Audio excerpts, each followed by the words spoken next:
දැන් මොකක්ද අපි මේ කරන්නේ? අපි කරන්නේ ධර්ම ශ්‍රවණය. මොකටද අපි ධර්ම ශ්‍රවණය කරන්නේ? එකක් පින් සිද්ධ කරගන්න. අනික කුසල් දියුණු කරගන්න. අනික ධර්මාවබෝධය ලබන්න. අනික සම්‍යක් දෘෂ්ටික වෙන්න. මෙන්න මේ කියන ප්‍රතිඵල උදා කරගන්න තමයි අපි ධර්ම ශ්‍රවණය කරන්න ඕනේ. ධර්ම ශ්‍රවණයේ ආනිසංස බොහෝමයි.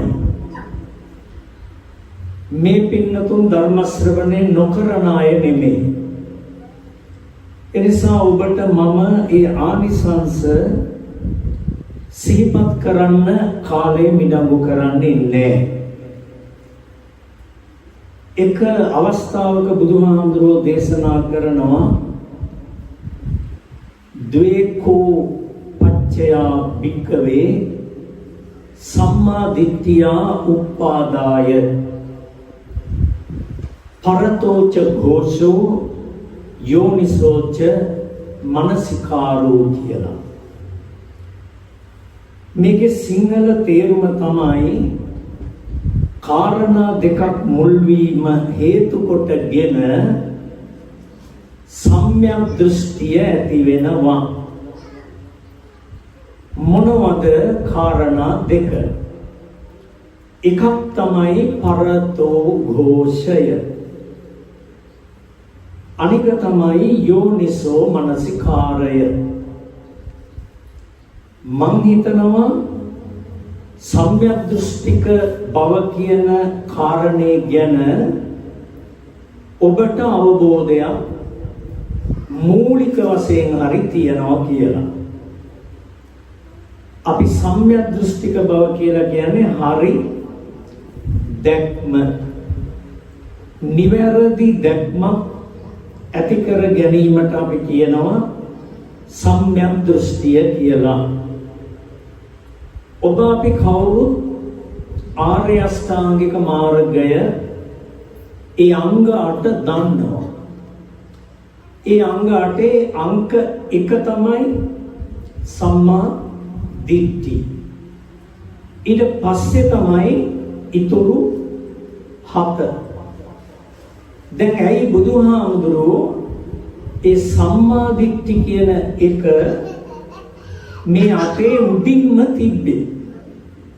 අපි දන්නවා ඕනෑම ලේඛනයක් අංකගත කරනකොට ප්‍රමුඛතාවය දෙන අංක ඊටම වැදගත් බව. මේ 8 බුදුහාමුදුරුවෝ මූලික අංක 1ට නම් කළේ සම්මා දිට්ඨි. ඒ කියන්නේ නිවැරදි දැක්ම, හරි දැක්ම. හරි දැක්ම නැති වුණොත් ඊතුරු 7 ගැන කතා කරන්න දෙයක් නැහැ. ඒ කියන්නේ ඊතුරු 7 වෙන්නේ නැහැ. ඒ කියන්නේ සම්මා සංකප්ප නැහැ. නිවැරදි දැක්ම පදනම් කරගෙන තමයි නිවැරදි කල්පනා ඉපදෙන්නේ අපේ හිත තුළේ. එතකොට සම්‍යක් සංකල්ප නැත්නම් ඊළඟ එක නැහැ. ඒ මොකක්ද? සම්මා වාචා. එතකොට අපි කතා කරන වචන එක්ක බොරු නැත්නම් හිස් වචන, තේරුමක් නැති වචන. කිව්වට ඇහුවට කාටවත් වැඩක් නැහැ. කියන කෙනාට වැඩකුත් නැහැ, අහන අයට වැඩකුත් නැහැ. එහෙම නැත්නම් අපේ කටින් කියවෙන වචන වලින් වෙන්නේ හිත රිදීම්. දෙපිරිසක් නම් ඒ දෙපිරිස අසමගි වීම. ඒගොල්ලෝ අතර තියෙන හොඳයි පළුදු වීම. නේද? එහෙම නැත්නම් අපි අතෙන් කියවෙන්නේ, අපේ කටින් කියවෙන්නේ රළු ගොරෝසු පරුස වචන. දැන් ඔය කියන වචනෙන් සිද්ධ වෙන වැරදි 4 නොවෙන්න මොකද්ද බලපාන්නේ? නිවැරදි කල්පනාව. ඒතර නිවැරදි කල්පනාව ගොඩනගෙන්න මොකද්ද බලපාන්නේ? නිවැරදි දැක්ම. නිවැරදි දැක්මෙන් තොර නිවැරදි කල්පනා නැහැ. ඒ කියන්නේ දැක්ම වැරදි නම් කල්පනා වැරදි. කල්පනා වැරදි නම් කතාව වැරදි. දැන් උඩ 1 2 3ට එනකම් ආවනේ. ඊට පස්සේ කම්මන්ත ඒ කිව්වේ කයෙන් කෙරෙන වැඩ. ප්‍රධාන වශයෙන් අදහස් කළේ මොනවද? ප්‍රාණඝාත, අදත්තා දාන, කාම මිත්‍යාචාර. නේද? ඒව තමයි අපේ ශරීරයෙන් කෙරෙන ප්‍රධාන අකුසල් පව් වැරදි 3. එතකොට ප්‍රාණඝාතය, අදත්තා දානය, කාම මිත්‍යාචාරය හොඳ නෑ. ඒක පුද්ගලයෙක් හැටියට තමන්ව කෙලෙසනවා. ඒකෙන් දුක උපදවනවා. තමන් තුල පමණක් නෙමෙයි අනෙක් අය තුල අනෙක් අයත් කෙලෙසනවා. අනෙක් අයගේ අනෙක් සත්තුන්ගේ ජීවත් වීමේ අයිතියට තර්ජනයක් තමන්. අනෙක් අය බොහෝම අමාරුවෙන් උපයපු සපයපු සන්තකේ, ඒ සන්තකේ පිළිබඳ ඒගොල්ලන්ට විශ්වාසයක් නැහැ. තමන් ඒ අය තුල ඇති කරලා තියෙන අවිශ්වාසය. එතකොට තමන් කෙරෙන් ඒ අයට ඇති වෙන්නේ සුරක්ෂිත බව පිළිබඳ හැඟීමක් නෙමෙයි, අනාරක්ෂිත බව පිළිබඳ හැඟීමක්. ඒ වගේම තමන්ගේ ඇහැ, කන, නාය, දිව, ශරීරය, මනස පිනව ගැනීම සිද්ධ කරන තරමක් සිද්ධ කරන්නේ වැරදි භාවිත තුලින්, වැරදි මාවත් තුළ ගිහිල්ලා. ඒ නිසා ඇති වෙන පුද්ගල ප්‍රශ්න, සමාජ ප්‍රශ්න කෙලවරක් නැහැ. අර්බුද, ගැටලු, ප්‍රශ්න විසඳෙනවා නෙමෙයි, තව නිපදෙනවා. තව නිපදෙනවා. ඒ නිසා සම්මා කම්මන්තය වෙන්න නම්, ඒ කියන්නේ නිවැරදි වැඩ වෙන්න නම් ඇඟෙන්, අතෙන්, පයෙන් මොකද්ද නිවැරදි වෙන්න ඕනේ? අර උඩම සම්‍යක් දෘෂ්ටිය නිවැරදි වෙන්න ඕනේ. එතන හරියට නෑ කියලා කියන්නේ ඊටු ටික කතා කරන්න දෙයක් නෑ. නේ? ඊට පස්සේ කියනවා සම්මා ආජීව. ඒ කියන්නේ ආජීවය කියන්නේ දිවි පැවැත්ම. දිවි පැවැත්ම කියන්නේ ජීවත් වීම. මිනිස්සු ජීවත් වෙන්න බෑ. මිනිස්සු ජීවත් වෙන්නනේ කැමති. ඒකනේ බුදුහාමුදුරෝ දේශනා කරන්නේ ජීවිතු කාමෝ. අපේ කාගේ කැමැත්ත මොකන්ද? මැරෙන්න නෙමෙයි. අපේ කාගේ කැමැත්ත? ජීවත් වෙන්න. ජීවිතු කාමෝ, අමරිතු කාමෝ. අපේ කාගේ කැමැත්ත? නොමැරි ඉන්න. මේ බුදුහාමුදුරෝ දේශනා කරන්නේ ඕගොල්ලන්ගේ අපේ කැමැත්ත, අපේ කාමයේ හැඩතල, අපේ කාමයේ විවිධ පැතිකඩ මේ බුදුහාමුදුරෝ පෙන්වන්නේ අපිට. දැන් අපිට මේක පෙනිලා නැහැ. ඕගොල්ලන්ට අපිට. ඒක බුදුවරුන්ට පෙනුණා. උන්වහන්සේලා ඒක දැකලා ඒක අපිට පෙන්නලා දුන්නා. මෙන්න ඔයගොල්ලන්ගේ මූලිකම தত্ত্বය මෙන්න ඔයගොල්ලන්ගේ. අපි මොනවත්ම ඉගෙන ගන්න කලින් අපි කිසිම දෙයක් ඉගෙනගෙන නැහැ. ඉගෙන ගන්න කලින් ඔය ඉපදිච්ච මාසයක්, මාස දෙකක්, තුනක් වෙන චූටි දරුවෙක් ගැනොත් ඔය අම්මලා තාත්තලාට ඒක තේරුම් ගන්න පුළුවන්. මොනවටද ඒගොල්ලෝ කැමති? ඒගොල්ලෝ කැමති ජීවත් වෙන්න, නොමැරි ඉන්න, සුඛකාම. ඊළඟට මොනවටද කැමති? සැපට ඉන්න කැමති. දුක්ඛ පටික්කුල, දුක පිළිකුල් කරනවා. බලන්නකෝ, මේ අපේ හැටිනේ, මේ අපේ කාමය මේ බුදුහාමුදුරුවෝ විස්තර කරන්නේ. එතකොට දැන් අපි දුකට අකමැතිනේ. සැපට කැමතිනේ. දැන් අපි සැප ලං කරගන්නේ නැහැ. ලං කරගන්න අපිට තියෙනවා විවිධ ජීවනෝපාය ක්‍රම. ඒව නැත්නම් නොයෙකුත් රැකියා. ඒතර ඒ අතර සම්මා ආජීව කියලා කියන්නේ නිවැරදි දිවි පැවැත්ම. බලන්න හිතලා චුට්ටක්. නිවැරදිව අපේ ජීවිතේ අපි පවත්ව ගන්න ඕනේ. අපි වැරදි විදියට අපේ ජීවිතේ පවත්වන්න හොඳ නෑ. මගේ ජීවිතේ නඩත්තු කරන්න හොඳ නෑ වැරදි විදියට. මම නිවැරදි විදියට මගේ ජීවිතේ නඩත්තු කරන්න ඕනි කියලා ආකල්පයක් ගොඩ නැගින්නේ. අදහසක් පිළිසිඳ ගන්න. ඒ පිළිසිඳගත් අදහස මෝරන්නේ. ඒ මෝරපු අදහසට අනුව ජීවන රටාව සැකසෙන්නේ සම්මා ආජීවය. හැබැයි ඒක වෙන්නේ නෑ හරි දැක්ම නැතුව. නේ? එතනින් තමයි මේක පටන් ගන්නෙ. ඊට පස්සේ තියෙන්නේ සම්මා සති, නිවැරදි සිහිය. සම්මා වායාම, නිවැරදි උත්සාහය. ඊට පස්සේ තියෙන්නේ සම්මා සමාධි. ඒ කියන්නේ එක් අරමුණකට හිත එකග කර ගැනීම. දැන් මේ ධර්ම ශ්‍රවණය කරනවා නම් මේ ධර්ම ශ්‍රවණයට හිත එකග කර ගැනීම. ධර්ම ශ්‍රවණය කරන්නේ මොකටද? මොකද්ද ධර්ම ශ්‍රවණය කිරීමේ අරමුණ? ධර්මාවබෝධය ලැබීම. ධර්මාවබෝධය මොකටද? සසර ගමන කෙලවර කර ගැනීම. සසර ගමන කෙලවර වෙන්නේ කොහොමද? නිර්වාණාව බෝධය.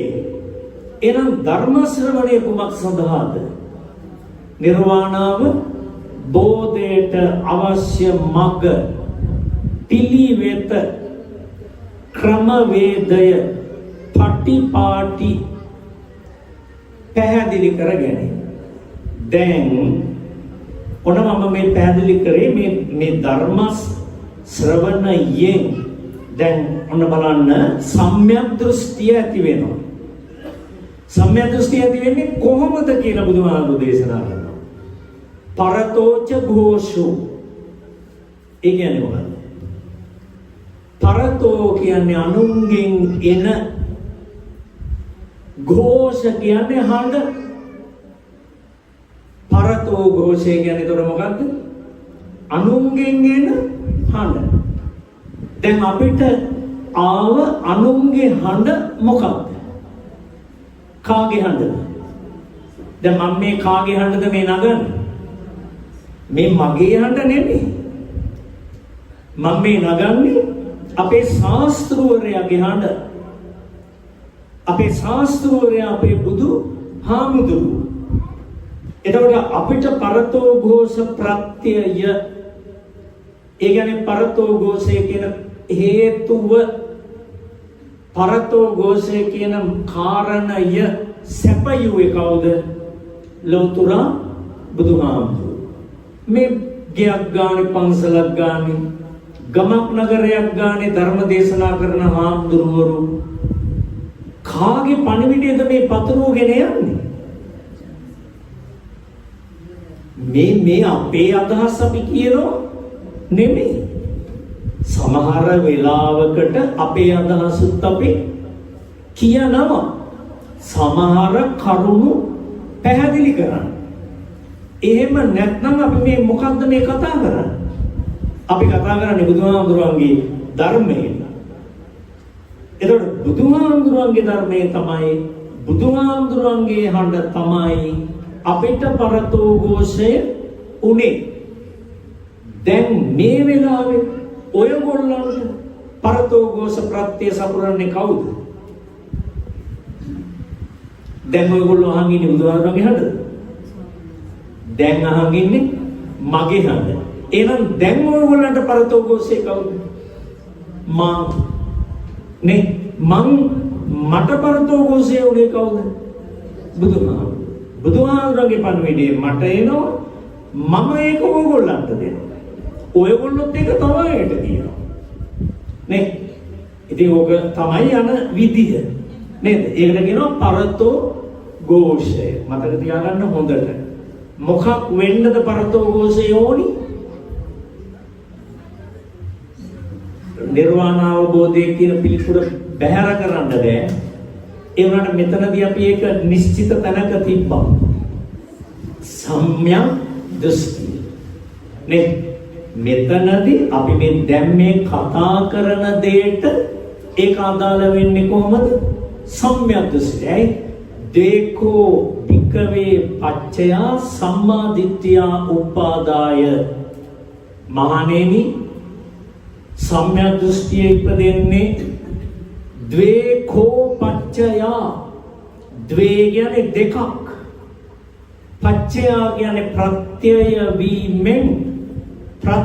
වීමෙන් කියන්නේ හේතු වීමෙන් කරුණු දෙකක් හේතු වීම කරන කොටගෙන ඇති වෙනවා මොකක්ද සම්‍යක් දෘෂ්ටි එතකොට මම මේ චුට්ටක් වේගෙන් විස්තර කරගෙන ආවේ ඒ සම්‍යක් දෘෂ්ටිය නැති වුණොත් ආර්ය අෂ්ටාංගික මාර්ගයේ ඊතුරු හත ගැන හිතන්න කතා කරන්න අවශ්‍ය නැහැ.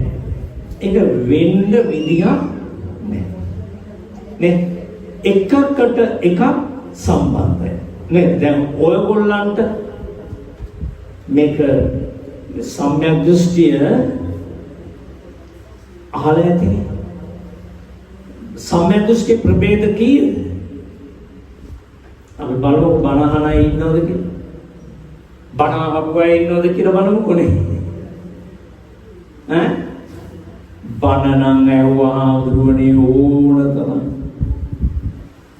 නේද? ඒ වුණාට එකක්වත් මතක නැත. නේද? හැමදාම අලුත් නේ හැමදාම අලුත් මොනවද ධර්මය නේද ඒක අපි කොච්චර ඇහුවත් මතගෙන හිටිනවා හරියම අඩුයි ඒ මතක හිටින්න අඩු වෙන්නත් හේතු තියෙනවා එකක් මොකක්ද එකක් තමයි අපි හිතනවා මේක මතක තියාගන්න තරම් දෙයක් නෙවෙයි ඕගොල්ලෝ අපි කියන්නේ වරෙන් උලක් පොත අපේ ඇඟෙත් කෑවිලා ඒ වගේ ඉතින් වරෙන් බණපදයක් මගේ කනේ ගෑවිලා එනිසා කනේ ගෑවිලා ගියාම ඇති ඒ කියන්නේ අපි හිතලා තියෙන්නේ ඒම නිකන් ගෑවිගෙන ගියා මොනව වෙනව කියලා අප්පා පින් සිද්ධ වෙලා කුසල් වැඩිලා සසර කෙලෙස් දුරු වෙලා සසර දොරටු වැහිලා නිවන් දොර ඇරිලා ඔක්කොම ටික වෙයි කියලා නේ ඒව නෑ ඒ අන්ද ඉස්සර වෙලාම ඉන්න ඒව පිළිබඳව අපේ තියෙන ඔන්න ඔය වැරදි ආකල්ප දුරු කරගන්න මේක තියෙන්නේ අහන්න මේක අපි අහන්න ඕන අහලා මදි මේක ඉගෙන ගන්න ඕන මේක ඉගෙන ගන්න ඕන මේකෙන් මේ ධර්මයෙන් වැඩක් ගන්න නම් මොකද්ද වෙන්න ඕනේ අපි මේක හරියට හදාරන්න ඔය හරියට හදාරන්නේ නැතුව මේක නිකන් මේ උඩින් පල්ලෙන් අතගාලා ඇති වැඩක් නැහැ තේරුණාද ඇති වැඩක් නැහැ මේකෙන් අපි ගන්න ඕනි මේක අපේ ඇතුළට අරගෙන මේක අපි භාවිත කරන්න ඕනි මේක අපි පාවිච්චි කරන්න ඕනි ආන්නේ උඩ තමයි එන්නේ ගානට පදම් වෙලා නේ ඉතින් ඒව වෙනම පැති දැන් එතකොට සම්‍යක් දෘෂ්ටිය ඇතිවීමේ කාරණා සුදුසුකම් දෙකයි එකක් පරතෝ ഘോഷය අනික මොකක්ද දානික මතක නැහැ නේද නෑ මටයි දැන් අමතක වුනේ කට්ටියක් සද්ද නැතුව ඉන්නවා චීප් වෙලා යන්නේ නේද? මං ඇහැව්වේ මොකද්ද? අංග දෙක. අන්න හරි. අන්න බනාපු අය නේද? අන්න එහෙම ඉදිරිපත් වෙන්න. නේ මේක සමහරුන්ට තියෙනවා මේ බුද්ධි. ඒක කියන්න ඕනේ.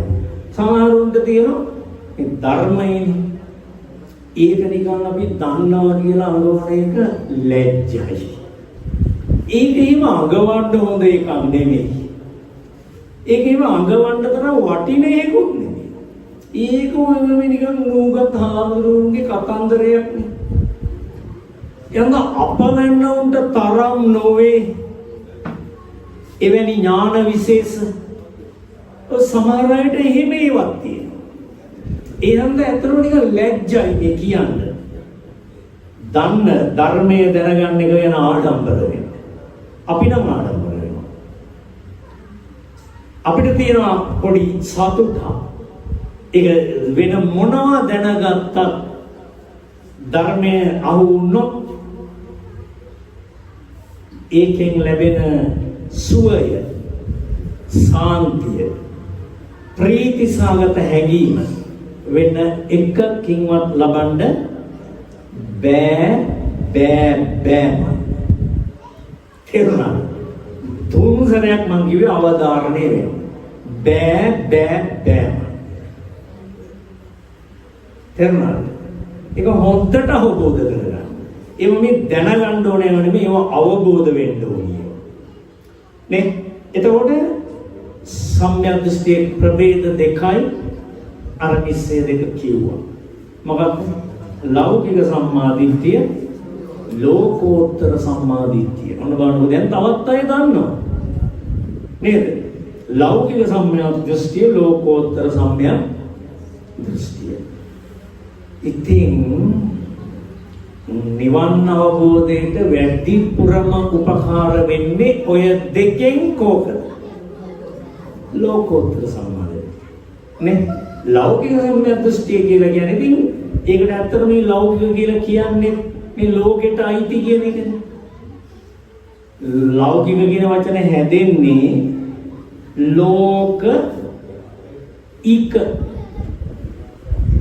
ලෝක කියන නාම මූලයකට ඉක කියන තද්දිත ප්‍රත්‍යය එකතු වුණාම තමයි ලෞකික කියලා හැදෙන්නේ. එතකොට ඉක කියන ප්‍රත්‍යය එකතු වුණාම අදහස තමයි අයත්. ඊට අයත්. ඒක තමයි ඉක ප්‍රත්‍යයෙන් දෙන්නේ තේරුම. දැන් ඒතර බලන්න මුලින් තියෙනවා ලෝක, අගින් තියෙනවා ඉක. දෙක එකට එකතු වුණාම හැදෙනවා ලෞකික. දැන් එනම් තේරුම මොකක්ද? ලෝකයට අයිති. ලෝකයට අයිති. එතන මොන ලෝකයටද? මේ අපි ජීවත් වෙන ලෝකේ. මේ දැන් අපි ගත කරන ලෝකේ. මේ දැන් අපි හුස්ම ගන්න ලෝකේ. නේ? මේ ලෝකයට වැඩ පිණිස, හිත පිණිස, ප්‍රයෝජනය පිණිස, යහපත පිණිස පවතින දෘෂ්ටිය ලෞකික සම්මා දෘෂ්ටිය. නේ? ලෝකෝත්තර කියලා කියන්නේ ලෝක උත්තර. ඒ කියන්නේ ලෝකයට අයිති එක නෙමෙයි. ලෝකයෙන් එහා එක. නේ? ඒක ලෝකයෙන් එහා. ලෝක උත්තර. ලෝකෝත්තර සම්‍යක් දෘෂ්ටිය. එතන තමයි කතා කරන්නේ ඔය නිර්වාණය පැත්ත. ඉතින් ඒවත් මම යන්නේ ඒ හරියට. දැන් ධර්ම ශ්‍රවණේ ප්‍රයෝජන දෙකයි. එකක් නෙමෙයි සම්‍යක් දෘෂ්ටිය පිණිස ධර්ම ශ්‍රවණය කරනවා. සම්‍යක් දෘෂ්ටිය ගොඩ නැගෙන්නේ මොකක් පදනම් කරගෙන? පරතෝ ഘോഷය. සම්‍යක් දෘෂ්ටිය ප්‍රභේද දෙකයි. ලෞකික ලෝකෝත්තර. ඔන්න දැන් මේ ටික ඉවර කරමු. දැන් දෙවෙනි එකට යමු. ඒ මොකක්ද? යෝනිසෝච මනසි කාරු. කියන්න බලන්න. මොකද්ද ඒ කියලා? යෝනිසෝ මනසිකාරය.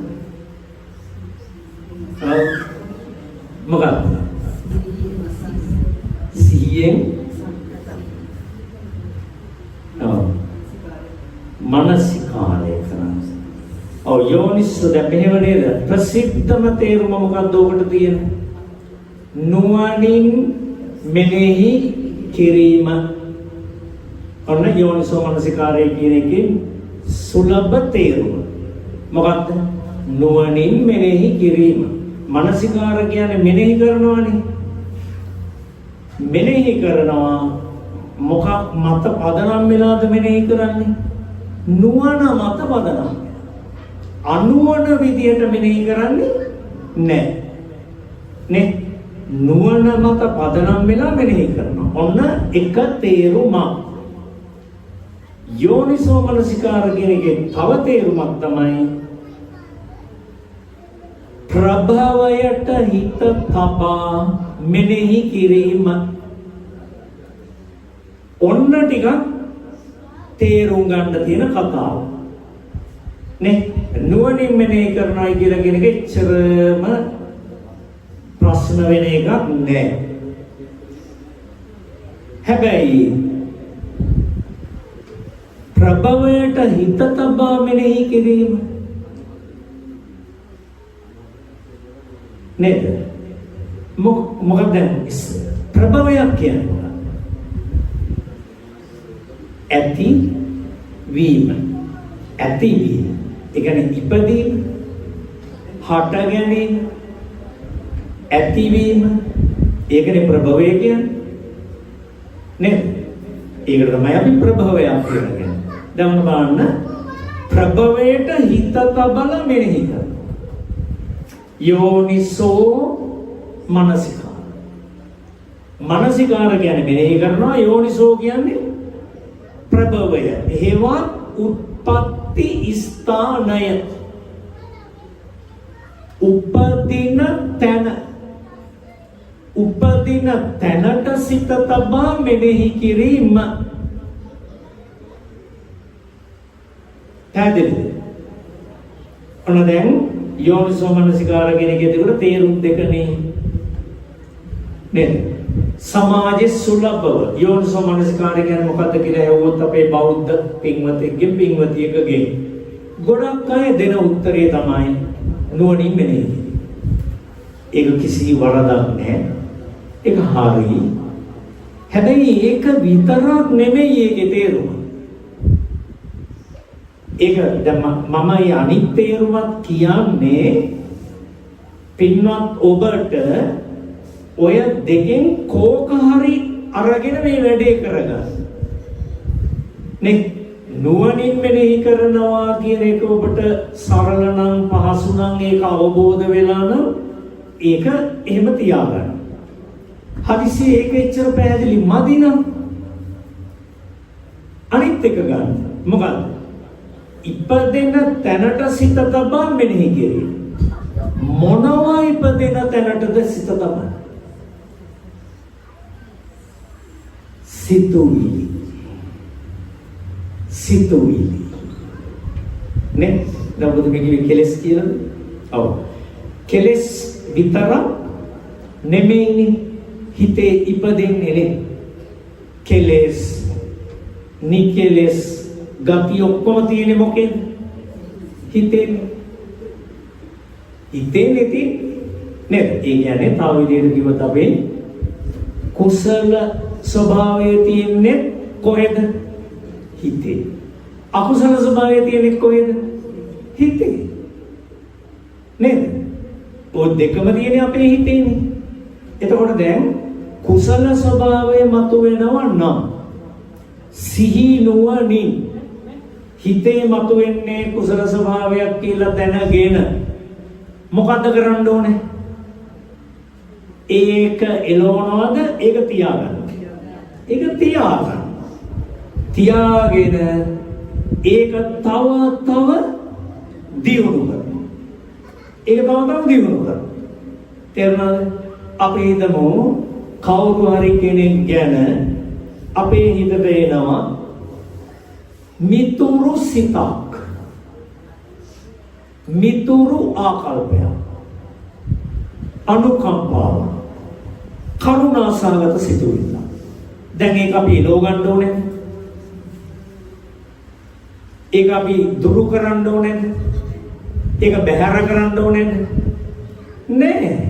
ඒක මොකද කරන්න ඕනේ? ඒක අපි අඳුර ගන්න ඕනේ. මෙන්න මිතුරු සිත. මිතුරු සිත කියන්නේ මෛත්‍රියනේ. ඒතර මෛත්‍රිය කියලා කියන්නේ ඉලවන්න ඕනේ එකක් නෙමෙයි. මෛත්‍රිය කියලා කියන්නේ ළඟ තියාගෙන වර්ධනය කරන්න ඕනේ කුසල් සිත. දැන් අන්න කුසල සිත බව දැනගත්තොත් ඒක තියාගෙන හදනවා. අකුසල සිත කියලා දැනගත්තොත් ඒක ඉතින් අයින් කරන්න.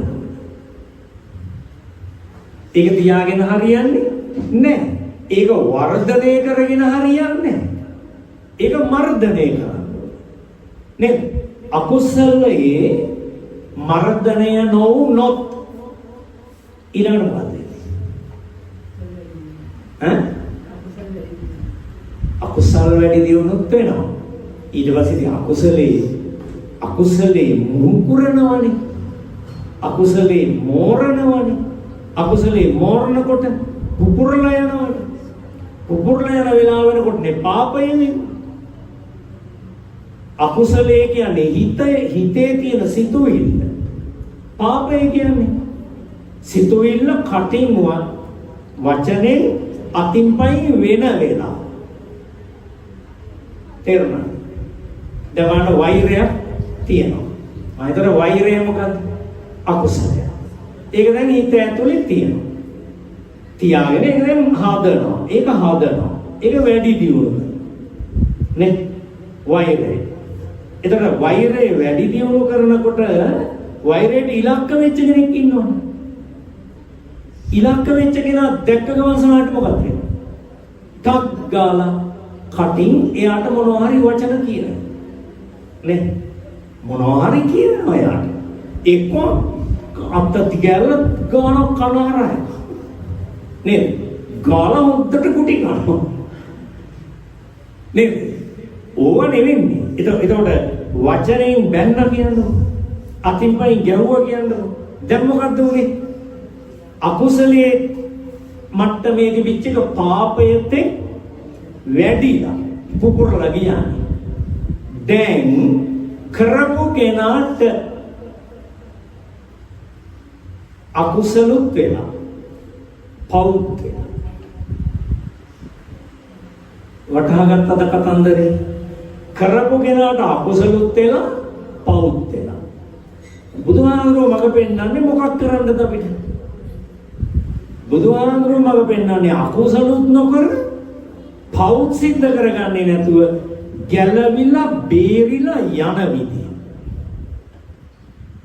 අන්න ඒක දැනගන්න බණහන්නේ.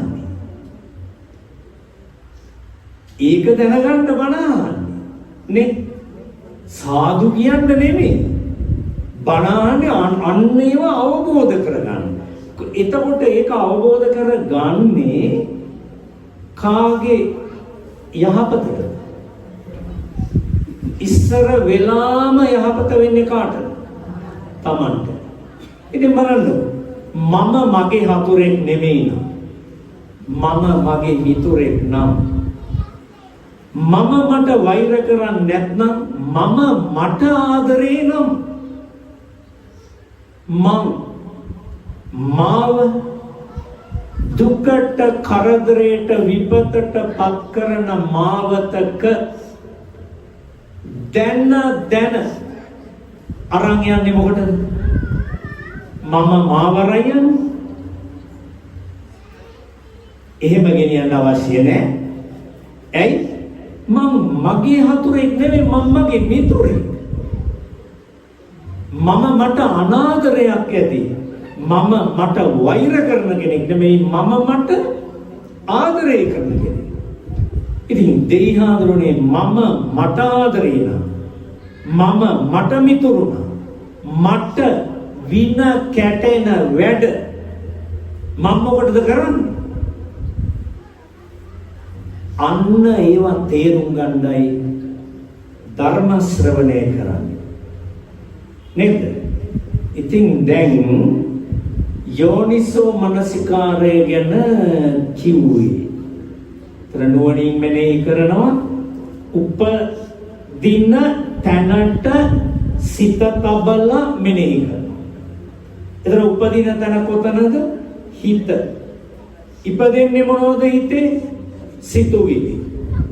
සිතුවිලි බුදුහාමුදුරුවෝ වර්ග කරනවා කෙලෙස් සිතුවිලි, නිකෙලෙස් සිතුවිලි.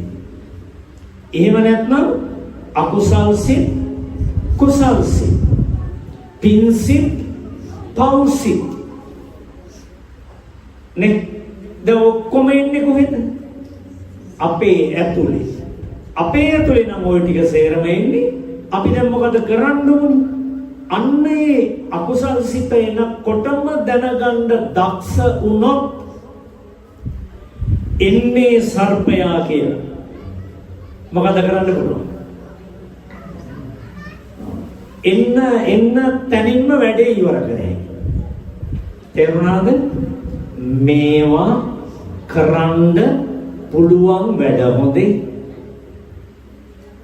තේරුණාද? මේවා කරන්න පුළුවන් වැඩ. හරිනේ? මේවා කරන්න බැරි වැඩ නෙමෙයි. දුර්වල විදියට කියන්න එපා මේවා කරන්න බෑ කියලා. මේවා කරන්න පුළුවන්. මේවා කරන අය ඉන්නවා. ඕනද? තේරුණාද? ඕගොල්ලෝ කරනවා ඇති. නොකරනව නම් කරන්න. තමන්ගේ හිතට එන සිතුවිලි වලට ඕන රැඟුමක් රඟන්න ඉඩ දීලා ඊට පස්සේ ඒ රැඟුම් වලින් අනවන නියෝග කරන පනවන කතා කියන කෙනෙක් නම් වැඩ කරන කෙනෙක් නම් වහාම නතර වෙන්න. තමන් ඉන්නේ ලොකු අවදානමක කියලා තේරුම් ගන්න. තමන් හරි භයානක තැනක ඉන්නවයි කියලා අවබෝධ කරගන්න මිනිස්සෙක් විදියට ඉපදිලා බුද්ධෝත්පාද කාලයක ඡන සම්පatti තිබීලා ධර්මය ඇහිලා කතන්දරේ පැහැදිලි කරගන්න හොත්තට ඕන කරන සියලු සාධක පිරී තිබෙද්දි තමන් ඉන්නවනම් අරවෙනි බොහොම ප්‍රාථමික තැනක. ඒක මේ ධර්මයේ වරද නෙමෙයි. ඒක ඔයගොල්ලන්ගේ අපේ වරද. එහෙනම් අපි එතනදී අපි ගැන බලලා අපි දිහා බලලා අපි හදා ගන්න ඕනේ අපේ වරද නේද? දැන් මම නිකවට හැවුවොත් එහෙම නිකන් හිත දිහා බලන් ඉඳලා තියද කියලා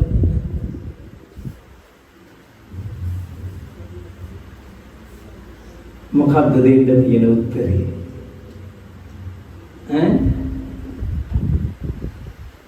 ඔක්කොම දිහා බැලුවා නේ, ඇහැ පුරා බැලුවා. ඔය අපේ සමහර වයසක අම්මලා නේද? එළියම ටිකක් අඩු වෙනකොට කණ්ණාඩි දැම්මා, ඒකම දිනනකොට කාචක් දැම්මා. දදා බැලුවේ මොනවද? අජත්තද බාහිරද? බාහිර. බලපු තරමක් බැලුවේ කොහෙද? පිට නේ. පේනෝ තරමක් පෙනුනේ මොනවද? අනුන්ගේම ඒවා නේ. ඒකයි මේ බාහිර කිව්වේ. අජත්ත කිව්වේ තමන්. හැබැයි ඔය ගොඩ දෙනේ තමන් දිහා නම් බලන් ඉඳලා තියෙන්නේ හරියම අඩු පැය ගානක්. හරිම අඩු පැය ගානක්. ඒ අන්ද අපි ඕගොල්ලන්ට යෝජනා කරනවා පොඩ්ඩක් තමන් දිහා බලන් ඉන්න කාලේ ගන්න. පොඩි කාලයක් ගන්න තමන් දිහා බලන් ඉන්න නේ. තමන් දිහා බලා ඉන්නවයි කියලා කියන්නේ කණ්ණාඩිය ගාවට ගිහිල්ලා බලන් ඉන්න එක නෙමෙයි වොෂ්රූම් එකේ. නේද? ආඳුරු බණටත් කිව්වා මන් දිහා බලා ඉඳපන් කියලා. නේද? ඒ අන්ද ඇත්ති තරම් බලා ඉන්න එකයි තියෙන්නේ. හැරි පෙරලි නේද? බලන එකයි තියෙන්නේ. එහෙම නෙමෙයි. තමන් දිහා බලන්නේ මොකෙන්ද? ඔව් හිතෙන් බලනවා තමන් දිහා. නේද? අන්න එහෙම බලන් ඉන්න පටන් ගත්තු කෙනෙක් ඉන්නවා නම් එයාට මේ අපි කියන එක අහුවෙලා තියෙන්නේ දැන්. මොකද්ද අපි කියන එක? මේ උපදින ස්ථානයට හිත තබලා මෙනෙහි කරන්න කියන එක එයාට අහුවෙලා දැන්. එයාට දැන් මේක මැජික් නෙමෙයි. එයා දන්නවා ආඳුර කියන්නේ මේක. හරියට හරි. නේ මට අන්න අර තැන්වල උනේ ඔන්නන්න එක. නේ ඒක දැනෙනවා. දෙයිහාඳුරනේ අපිට නොදැනී ඒව වෙන්නේ නැහැ. මොනවා නේ මොනවක්වත් දෙන්නේ අපේ හිතට නොදෙන්නේ නේද? ඒවා අපිට දැනෙනවා. දැනගන්න ඕනෑකම අපට තියෙන්න ඕන. ඒකට අපි 100න් ඉන්න ඕන නේද? ඉතින් දැන් පැයක් වෙන්න තව වගේ හිතේ විනාඩි 10ක් තියෙනවා නේද? පැයක් වෙන්න බලන්නකො වෙලාව යද ඉක්මන කියන්න තාම හැදුවා විතරයි. දෙයි හාමුදුරනේ මේ තාම කිව්වේ බණ අහන්නේ මොකටද කියලා. බණ කිව්වේ නෑ තාම නේ. දැන් ඉතින් විනාඩි 10නේ තව තියෙන්නේ. ඔය 10ට දැන් බණ කියන්න පුළුවන්නේ නේද? ඒ නිසා ඉතින් ඔය බණෙන්ම නවත්තමු නේද? ඔතනින්ම නවත්තමු. බලාගෙන යනකොට ඒ කියවිච්ච ටිකක් නරක නෑනේ. ඔව් ඒක තමයි මටත් තියෙන හිතුණ නේද? ඕක තමයි ඉතින් අපි මොකක් හරි කියන්න හිතාගෙන එනවා. ඒක තමයි අර උඩින්ම කිව්වේ. ඒ වුණාට පටන් ගත්තාම යනවා වෙන අතකට ගලාගෙන. ඉතින් ඊට පස්සේ වෙන්නේ ඒ අතටම යනවා නේද? ඒ අතට තියෙනවනේ කියන්න જાති. ඉතින් එතකොට ඒක නොකිය බලුවනේ නේද? ඉතින් දැන් මම කිව්වේ ධර්ම ශ්‍රවණය කරන්නේ මොකටද? ඊට පස්සේ අපි කියන්න ඕනේ පින් සිද්ධ කරගන්න පුළුවන්. කුසල් වර්ධනය කරගන්න පුළුවන්. ඒ හරි සම්‍යක් දෘෂ්ටික වෙන්න. සම්‍යක් දෘෂ්ටික වෙන්නේ කොහොමද? පරතෝ ഘോഷය ඔස්සේ ඒක එක හේතුවක්. අනික යෝනිසෝ මනසිකාරය. යෝනිසෝ මනසිකාරය යනු කුමක්ද? නුවණින් මෙනෙහි කිරීම, සුලභ ව්‍යාප්ත ප්‍රකට තේරුම. ඒක කිසි වරදක් නැහැ. ඒක හැමම ගන්න.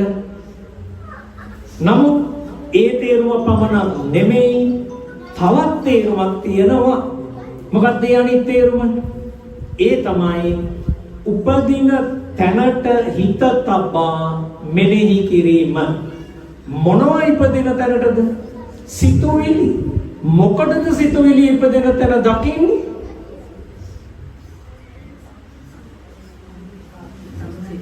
ඔව් ඒක දකින්නේ වෙන මොකකටවත් නෙමෙයි. නරක අතකට යනවනම් හරි අතට ගන්න. එච්චරයි නේද? ඒක වෙන්නේ කොයි වෙලේද?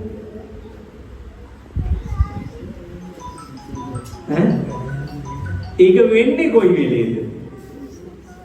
ඒක වෙන්නේ මිස් දැන්. ඒක වෙන්නේ දැන්. දැන් කියන්නේ මේ මොහොතේ. තේරුණාද? ඒක වෙන්නේ මේ දැන්. දැන් මේ වෙච්ච ඒවා නෙමෙයි. වෙන්න තියෙන ඒවාත් නෙමෙයි. තේරුණාද? මේ මොහොත බුදුහාමුදුරුවෝ දේශනා කරන්නේ වඩාත්ම සීනුවණින් ඉන්න කොයි වෙලාවටද? මේ මොහොතේ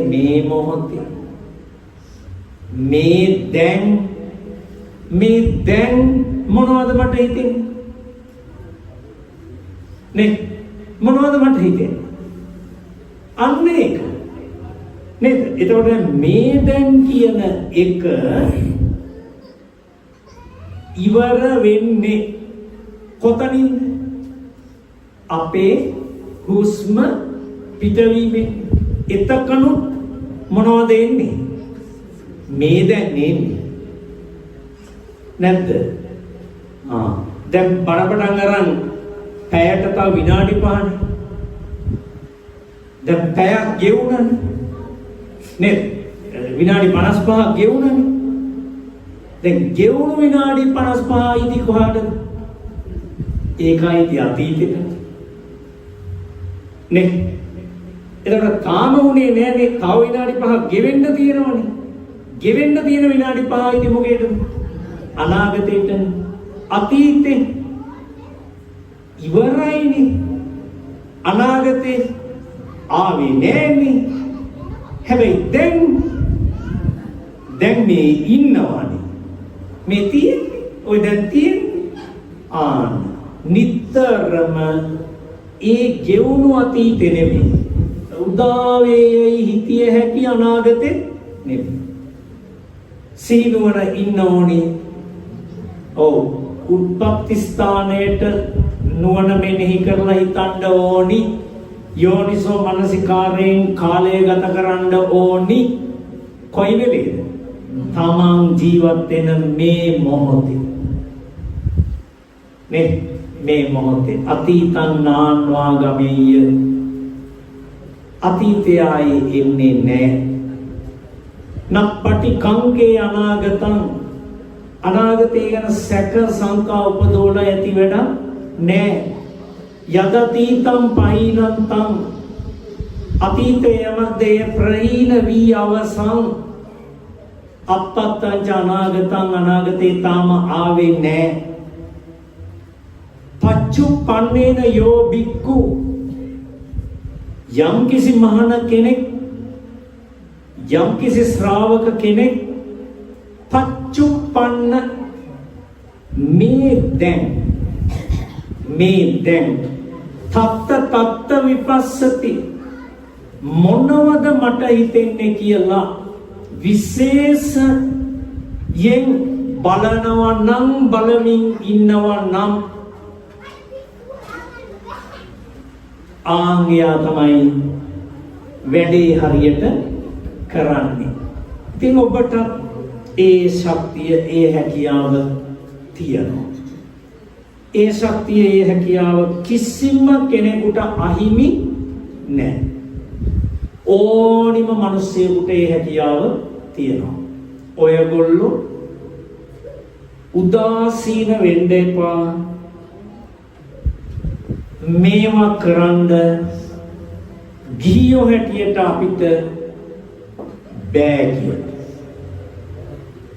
මේ බණහන ඔබ තුල අපි ගිහි අපිට ඒවා කරන්න බෑ කියන අදහසක් තියෙනවා නම් අපි ඊටාම කරුණා මෛත්‍රියෙන් ඉල්ලනවා ඒ අදහස අයින් කරන්න. ඒ අයියේ ගිහි ගෙවල් වල හිටපු අය එක්කෙනෙක් දෙන්නෙක් 10ක් 15ක් 100ක් 1000ක් නෙමෙයි ලක්ෂ ගාණක් මේ බුදුහාමුදුරන්ගේ මේ කතන්දර අහලා අවබෝධ කරගෙන වැඩට බැහැලා ගොඩ ගියා. තේරුණාද? මේ අපි මේ 20 වෙනි සියවසේ ඉඳන් 21 වෙනි සියවසේ දැන් අපි කියන්න පටන් අරන් තියෙනවා මොකක්ද? අපිට ඕවා බෑ. අපිට ඕවා කරන්න අපිට බෑ. අන්න එහෙම කියන්න පටන් ගන්නවා. ඇත්තටම ඒක වෙලා තියෙන්නේ ඇයි දන්නවද?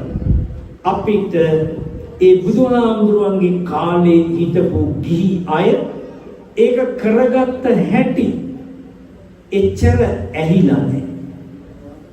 කියවිලා නැහැ. අපිට එච්චර ඇහිලත් නැහැ, කියවිලත් නැහැ, ඒවා අපි දන්නේ නැහැ. ඒ අන්ද අපි මොකද කරලා තියෙන්නේ? අපි කරලා තියෙන්නේ හාමුදුරුවෝ ඒක කරයි අපි ඒගොල්ලන්ට දානේ දෙමු. නේ අපි ඒගොල්ලන්ට උදව් කරනවා. අපි වෙනුවෙනුත් එක්ක ඒගොල්ලෝ ඒක කරන්නේ. නේ අපි ඔහේ ඉඳලා හිටලා පුළුවන් විදියට කියන්නේත් එහෙමයි. පුළුවන් විදියට ඉතින් ඔය බණක් දාමක් කාලා පිනක් දාමක් කරගෙන ඉන්නවා. එහෙමනේ කියන්නේ. පුළුවන් විදියට බණක් දාමක් කරලා පිනක් දාමක් කරගෙන ඉන්නවද? නේද? නියම් මේ මොන තරම් අනතුරුදායක කතාද බලන්න. මංගන්නේ නිකන් හරියට ඔය කතන්දර නිකන් පුපුරෝලා ඕවා ඇතුලේ තියෙන අවදානව දැක්පෙනෙන්න ගත්තොත් ඔහොම කතා කියන්නේ කියන්න බෑ. තේරුණාද? එහෙම කියන්න බෑ. ඒ තරම් ඒවා බරපතලයි. ඉතින් ඒ නිසා එහෙම කරගන්න දැන් ඒ විනාඩි 10ක් ගෙවුණා. දැන් අර මාතෘකාවට තිබ්බේක මම ඔන්නෝයි කතා නොකරම ඉන්නා. ඒක එහෙම කතා කරන්න බෑ දැන් ඔය කඩිමුඩි. ඒකට කමන්නේ ඒක ඔය වෙන කවුරු හරි ආනුගෙන බණක් කියනකොට ඇහෙන්නේ නැත. මොකද්ද මාතෘකාව?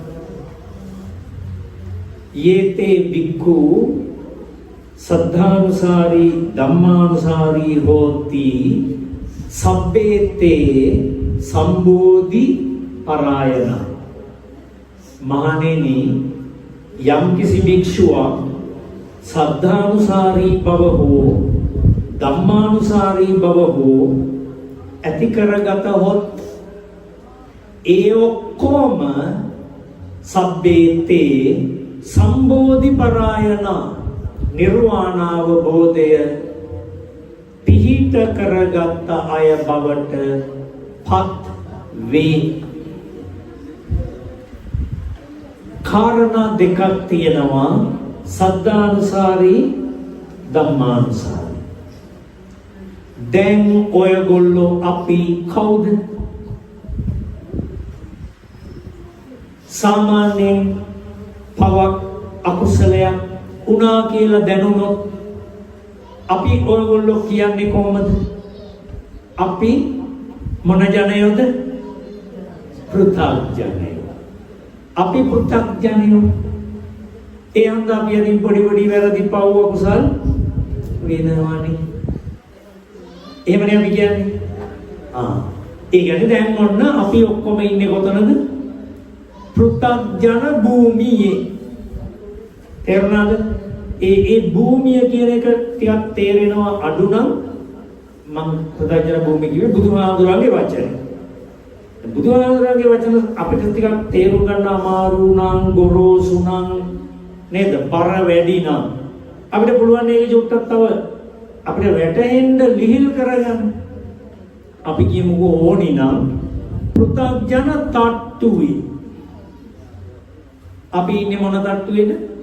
පෘථග්ජන තට්ටුවේ. ඒක තමයි පල්ලෙහාම තට්ටුව. පල්ලෙම තට්ටුව. ඒක තමයි දැන් ඔන්න අපි ඉන්නේ. දැන් මේ පෘථග්ජන තට්ටුවේ ඉන්න අපිට ඕනි නම් පුළුවන් ඊළඟ තට්ටුවට ගොඩ වෙන්න. මොකක්ද දන්නවද ඊළඟ තට්ටුව? අහලා තියෙනවද? ඔන්න පළවෙනි එක පෘථග්ජන භූමියනේ.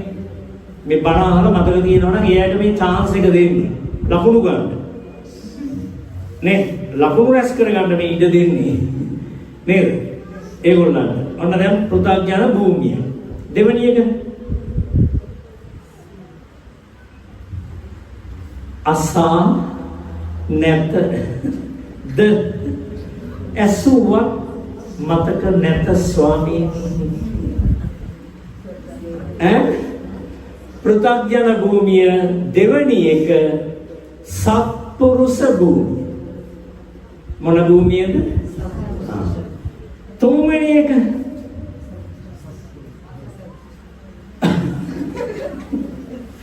තුන්වෙනි එක අසත්පුරුෂ භූමියද?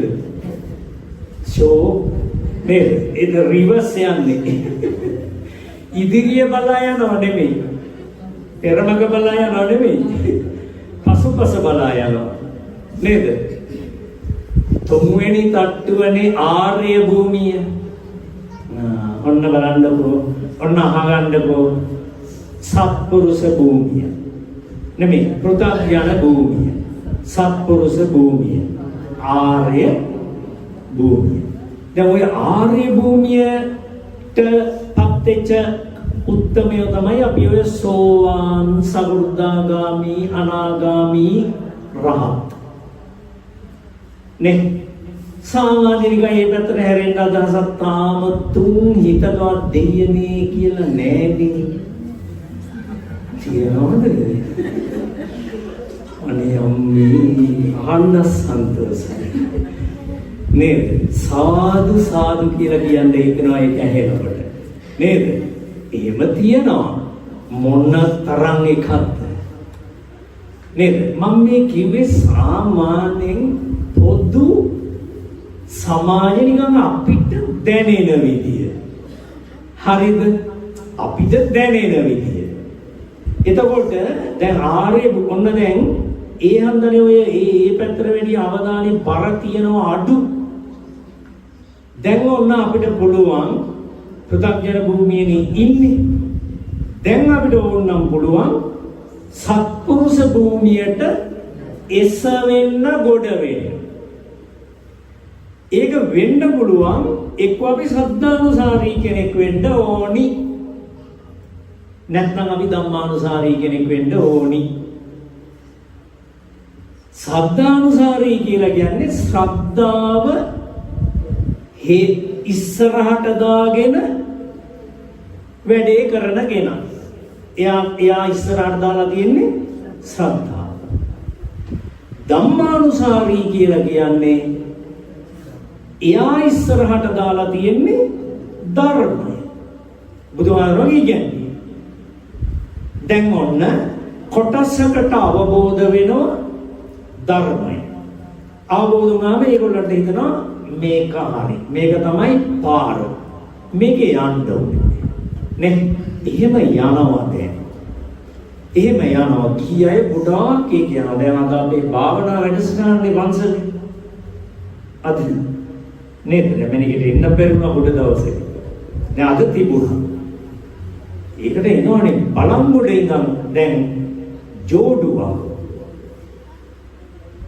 බලාගෙන යනකොට ඒ මහත්ය නෝන දෙන්න ලොකු දුරක් මේ ප්‍රතිපත්ති මාර්ගයේ ඇවිත් එහෙම ඉන්නවා ලොකු අවබෝධයක ඉන්නවා. ඒගොල්ලෝ ඒ අපේ භාවනා හාමුදුරුවොත් එක්ක කතා බහ කරන්නේ අහන ප්‍රශ්න ඒවා නිකන් මෙත්තොන්දොල් උහුරතල් ඔය මේ ගියස්සේ දෙයයන් මහපතුරට කමන්නේ බුද්ධ පූජාව පාත්‍රයේ මිරෙන්න බෙදන්න ඕනේ. වතුර භාගයක් තියෙන හොඳ නෑ. දැන් සමහරුන්ට ධර්ම ප්‍රශ්න තියෙනවා නම් අහන්න කිව්වා මහා නියෝගන්නේ. නේ පාත්‍රයේ විතල වෙන්න ඕනේ. නේද? ඒත් අහන ප්‍රශ්නෙම තේරෙනවනේ කොහෙද මිනිස්සෙ ඉන්නේ. නේද? ගේ ඉස්සර බානපත්තු කරලා කමන්නේ නැද්ද? මේ ධර්මයේ ඔය මොන ධර්මද? නේද? අර වහේම නෙමෙයි. ඒවා බොහොම ගැඹුරු ප්‍රශ්න අහනවා. ඉතින් ඒ කියන්නේ මේ ගිහියා ඉන්නවා. ඒගොල්ලෝ ඉන්නවා. ඒගොල්ලෝ හොඳ සතුටින් ඒවා යනවා ඒ පසුපස යනවා හොයාගෙන. ඉතින් ධර්මයේ හේතුවෙන් එහෙම වෙනවා සමහර. ඒ කියන්නේ මේ ප්‍රතිපත්ති පුරන්න එනවා ධර්මයාල ඒක අවබෝධ කරගන්න. තව සමහරුන්ට ධර්මය අහලා අවබෝධ වෙලා නැහැ. හැබැයි ශ්‍රද්ධාවක් තියෙනවා. ඒ කියන්නේ බුදුහාමුදුරුවෝ ගැන පැහැදීමක් තියෙනවා. තේරුණාද? ඒ අන්ත බුදුහාමුදුරුවෝ ගැන පැහැදීම නිසා සමහරු වැඩේ කරනවා. නේද? ඒතර ශ්‍රද්ධානුසාරී ධම්මානුසාරී දෙගොල්ලෝ මේ ජීවිතයේදී ওই தත්ත්ව දෙකෙන් එකකට එන්න පුළුවන් හැම ගිහි කෙනෙකුට. හැම ගිහි කෙනෙකුටම පුළුවන්. තේරුණාද? ඔය தත්ත්ව දෙකට එන්න ඕනම කෙනෙකුට පුළුවන්. ඕනිකම විතරයි ඕනේ ටිකක් දැනගන්න ඕනේ. තේරුණාද? ඒ தත්ත්ව දෙකෙන් එකකට එන්න පුළුවන්.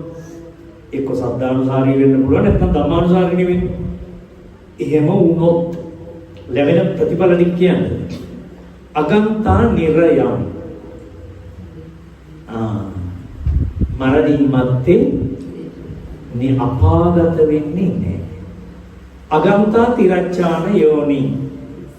තිරිසනෙක් වෙලා ඉපදෙන්නේ. අගන්තා වෙත්ති විෂයන්.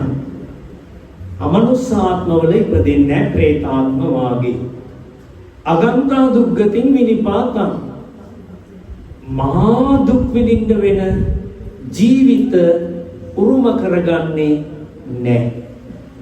කොහේදිද?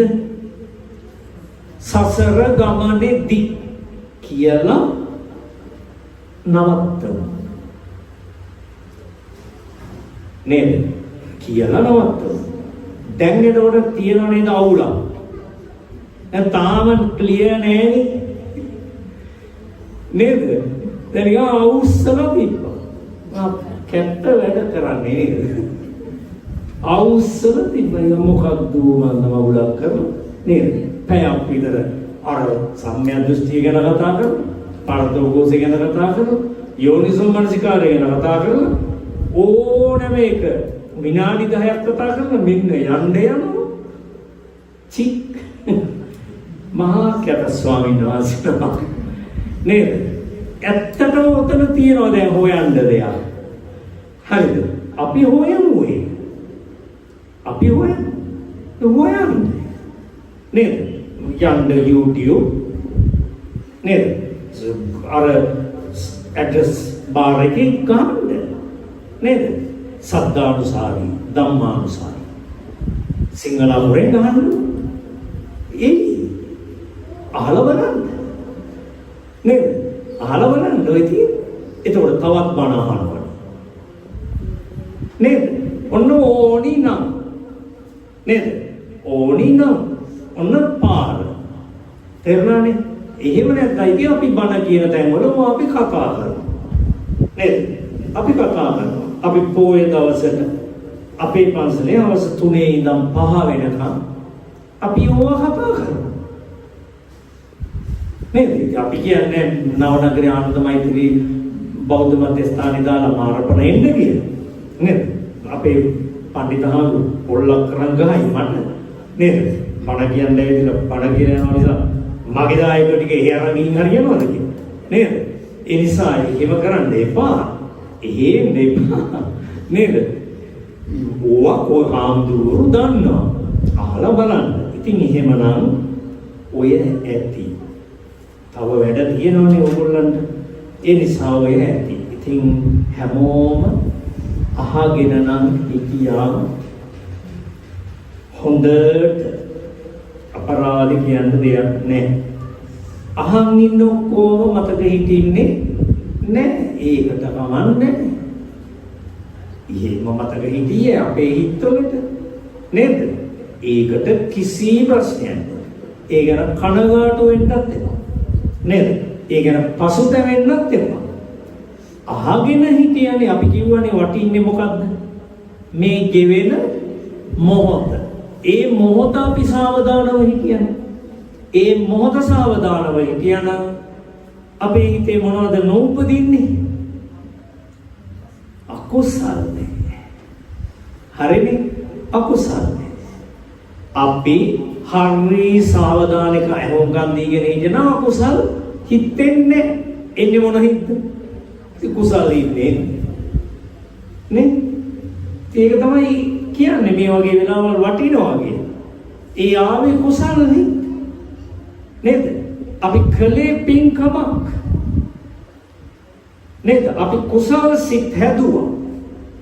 එයන්ද මේ කාලේ නිරර්ථක නැහැ නේද? ධර්මයේ පැත්තෙන් බලනකොට හරීම පිරිපුන් කාලයක් අපි ගෙවුවේ. ඉතින් මේ කාල පරාසය තුල ඔබේ ජීවිත කාලය පුරාම ඔබ හැම දෙනාම මෙතන ඉන්න අපි දන්න මේ අපේ දායක පින්නත් ඇත්ත ගොඩ දෙනෙක් මෙතන ඉන්නේ.